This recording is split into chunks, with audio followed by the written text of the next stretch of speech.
I'm Mayor Tommy Roberts. Welcome back to the Mayor's Table. My guest this morning is Chris Jones, who is the General Manager of Golf Operations at the City of Farmington. Chris, it's good to have you on the program this morning. Thank you. Glad to be here. Chris, I want to talk specifically about Pinon Hills, but we can talk a little bit about Civitan Golf Course as well, Sure. because certainly it's a part of our overall golf operation Right. Here at the City of Farmington. But Pinon Hills has, in my mind, given Farmington a national identity. Sure. I've been traveling a number of occasions, and during conversations with people, they learn that I'm from Farmington, New Mexico. Mm-hmm. Very frequently they'll say, we know about Pinon Hills Golf Course, Right. or we've been to Farmington and we've played Pinon Hills Golf Course. Sure. And of course, Pinon Hills Golf Course has gotten much national recognition through publications such as Golf Digest. Sure. It's recognized it as one of the top, if not the top, municipal course across the United States. So I think it'd be interesting for our viewers to learn a little bit more detail about the operation of Pinon Hills Sure. Golf Course. But let's start at the beginning. When did Pinon Hills Golf Course open? In the fall of '89, they had a soft opening. In other words, they had a tournament, and they invited some local dignitaries and such, and opened it then. And then they opened for good in the spring of 1990. And so the golf course was originally established as an enterprise fund Correct. to City of Farmington. So the idea behind the enterprise fund is that it will pay its own way. Right. So whatever costs are incurred in maintaining and operating an asset in an enterprise fund, the theory is that revenue will be generated sufficient to cover those costs. Right. Now, probably about 4 years ago, or maybe even 5 years ago, I believe 4. 4 years ago, the City Council decided to take the golf enterprise and incorporate it into the general fund. And it terminated its enterprise fund status. Correct. Can I take our viewers back through that decision-making process? Well, for several years, it was becoming obvious that it's going to be tough to make ends meet, so to speak. And the golf industry in particular has been going down at about a 3 to 5% rate every year. So at some point, it's not realistic to think that it'll support itself. So after going through the numbers and doing a lot of research, and for example, I researched the other 17 municipal golf courses in New Mexico, and the ones that were still enterprises were not supporting themselves. They were really being subsidized. So it made sense at that time for us to look at a different way of doing it. And luckily the council was nice enough to put us in there. And it's a little bit easier to operate knowing you have an expense budget. It's harder when you don't know what you're going to have depending on how the revenue is going. It's still the focus to maximize revenue Sure. to the extent we can. Sure. But we also know that we have the cushion of the general Right, fund right. to provide a subsidy if it's needed. Sure. And realistically, a subsidy is going to be needed every year. That kind of gets us into a discussion of the topic of how our golf course and how golf in general has evolved over the last 10 or 15 years. Sure. We've probably had a declining rounds of play statistic for a number of years now. So kind of Right. take us back and talk about that So evolution. in the early 90s, when Tiger Woods was at his peak, was kind of the peak of golf that we've seen in the last probably 15, 20 years. And golf courses were really booming. They were springing up all over the place. Just about anybody that wanted to throw one somewhere was building one. And then the demand and supply kind of caught up with each other. And so over the last 10 years or so, the industry has just been declining as a whole. The tourism industry after 9/11 took a big hit, as we all know, and that affected golf. That affected golf travel. One of the reasons why Pinon Hills was so popular in the mid-90s is because people were traveling from all over to play it. And that's why it got the recognition that it did. In 1995, I believe it was the #1 public golf course in the United States. And so all these people were traveling to come here. And you know, when you see a golf course in a publication and you know you're not too far from it, you're going to go try to play it. Well, the decline in tourism and travel has really affected a lot of golf courses across the country. And like I said a minute ago, about 3 to 5% every year in decline. And then you factor in our economy, and so the last few years have been tough. Over the last 5 years, we've kind of gone up and down a little bit. We've had a little bit of a spike in 2014 rounds. We were at about 32,000. In the last 2 years, we've been at 31 and 30. So I think the highest they've ever done in the mid 90s was about 45,000 rounds, and the lowest we've ever done is this about 30 to 31. So The decline in play is a national trend, though, yes, isn't it? yeah, it's around that 4% mark nationally. Are communities building municipal golf courses anymore in these days? Not really, no. Most of the new golf courses you see are private investments or investments where there's a neighborhood surrounding it, where they can sell lots and help pay for the initial costs. What's your annual budget for the golf course? Our annual expense budget is 1.3 million. We have not spent that in the last few years because we're trying to keep that subsidy as close as we can to a good point. But we would need to be in that 1.3 area, 1.2, 1.3 to maintain the current conditions. And does that 1.3 include capital costs? It does, yeah.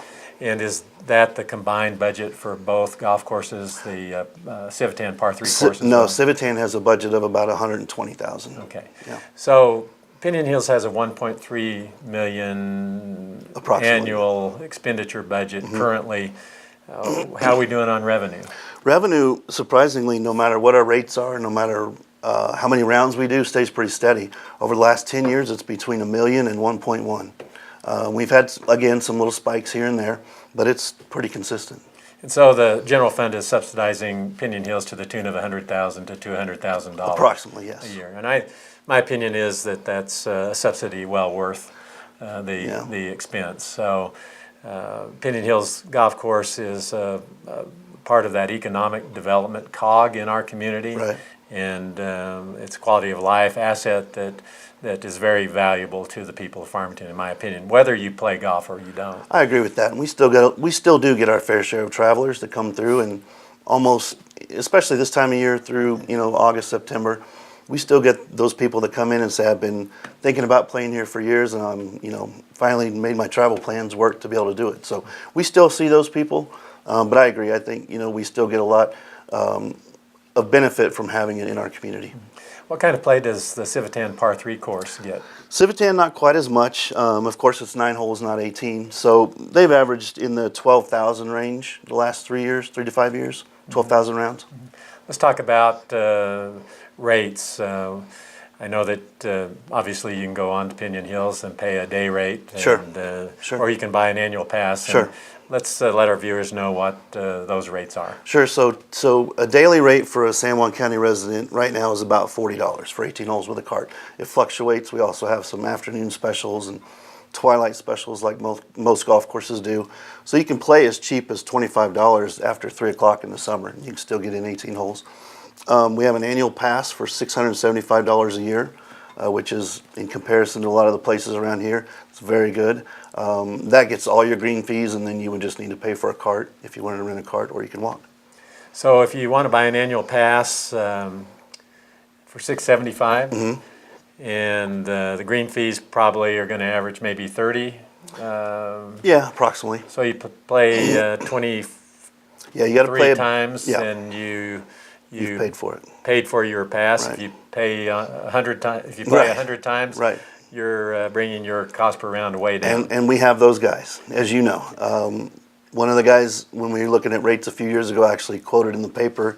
He said, "Well, I can play for $4 a round," and so that was one impetus, to really look at our rates. So, but that's it. That's what it's there for. We know that our rates would be comparatively low, Sure. and it's a huge bargain. Sure. But I think from a policy perspective, we think that that's a bargain that we want to make Sure. available to our citizens, many of whom who voted to impose a tax to fund the construction Right. of the golf course. So there's a quid pro quo there, and I think it's a reasonable subsidy to make. Yeah. It's nice not to have to be so concerned each and every year about whether or not we're generating enough revenue to Right. cover the cost of Right. operation. Again, we want to maximize our revenue to the extent we can, but we do want to keep our rates at a comparatively low Yeah. level, and we Sure. think that attracts people as well. Totally agree.